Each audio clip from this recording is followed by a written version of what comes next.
me here in New York is Cooper Lawrence, developmental psychologist and the author of Been There, Done That, Kept the Jewelry. Cooper, good to see you again. Good to see you. Thank you. Of course. Clearly, a lot of people are not siding with Diana Bianchi. Why do you think there is such an extremely strong reaction against the other woman here? Well, there are several things going on. One is, it's pretty clear she's looking for her 15 minutes of fame, and, you know, she's 19 and she's not obviously as smart as the American public because we see it, we get it.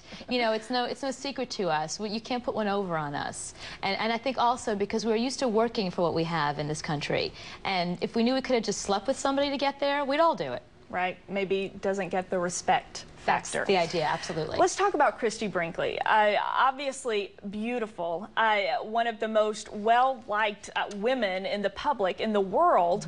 People seem to automatically have sympathy for her here. Do you think that plays a role in the backfire against Bianchi as well? I think that's the biggest part of it, because we relate to her, because she's put in her years with him, she's raised the children, and there's something called equity theory, meaning that you want equity in the relationship, you want balance. Look what I've put in, what am I getting back, and what's her reward? That he ends up with a 19-year-old? It's not fair. And I think we can relate to Christy, we can relate to putting time into a relationship. And hope that that never happens to any of us, you're right. Right, we personalize it in that way. Exactly. Bianchi was 18 when she allegedly got romantically involved with Peter Cook. Obviously knew he was married, worked in his office, probably saw the family pictures.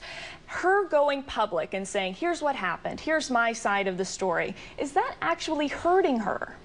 Well, I think it's coming across very calculated, because it's not like they had a quick affair and it was over and she went, oh my gosh, what did I do? She took a car, she took a lot of money from him, you know, and she's 19. I mean, she's not 14. So developmentally, she's at a point where she does know what she's doing, and I think that's why the big backlash, because we all go, please, lady, we see what's going on here. Not as easy to forgive a 19-year-old if it had been, rather than if it had been a 14-year-old. Also, because it went on for a year, so she had plenty of time to think about it. It's not some impulsive thing she did and then said, oh my gosh, what was I thinking? Yeah. I mean, after a year. Right. As I mentioned before, people have been calling her names on television. The View's Elizabeth Hasselbeck called her a little prostitute.